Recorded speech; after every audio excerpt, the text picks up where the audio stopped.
In this week parasha, in Parashat Teruma, we are hearing the first time about the idea of Mikdash. ועשו למקדש ושכנתי בתוכם.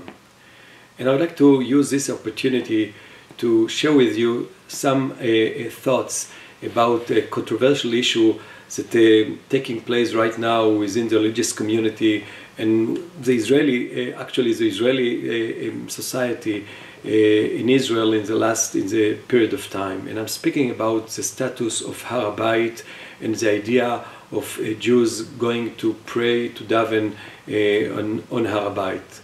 Obviously, I must say, I disagree with the Rabbanim that say that it is forbidden halachically to go to Har HaBayit, because I think everyone that will learn the sugya will see the many Rabbanim that say that it is okay halachically to go to Har HaBayit if you do it according to the rules, betahara, and under the places that definitely are not asurim, are not forbidden to step on them. There's no halachic problem. But even though I think that obviously someone can come to Har HaBayit according to the rules that we have today, but in our days to try to change the status quo and to demonstrate in order to have more rights for Jews on Har HaBayit, although democratically and from the civilian point of view, I think it's right. I think it's a privilege that we have as Israelis, as Jews, and it's absurd that the only place that Jews cannot pray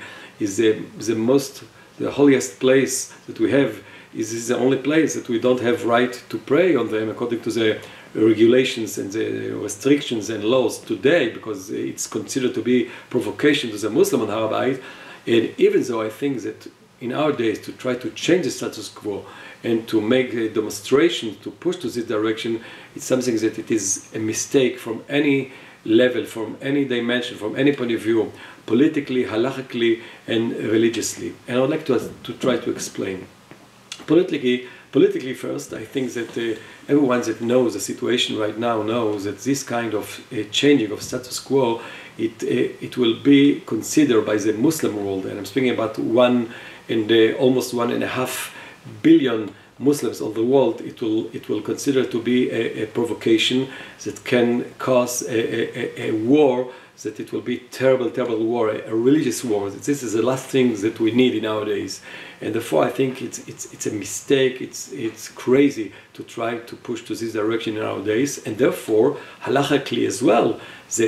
We know how the halacha considered pikuach nefesh is something so important. So although we have the right religiously and democratically and from any point of view to do it, but we have to be clever enough to understand that this is not right time to do it, and definitely when we measure what we achieve, let's say that we'll achieve that we can have a Bet Knesset, a shul on Har HaBayit. For this right to see the Har HaBayit humiliated by the Muslims, and obviously they have the mask on the Har HaBayit. For this advantage, what is the point here? What is the religious point to be on Har HaBayit and to see the sad situations that it will taken by Muslims? And therefore I think that to try to do such a thing, such a provocation that will endanger our rights on all Eretz Israel, on all Medinat Israel,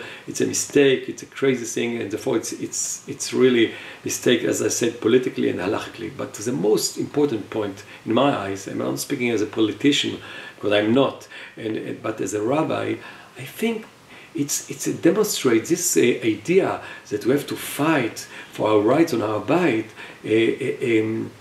represent a mistake, a very deep mistake of understanding what is a Mikdash, what is the idea of Mikdash, because all the prophets, Nevi'ei Israel tells us that there is no point of having the building of the Mikdash.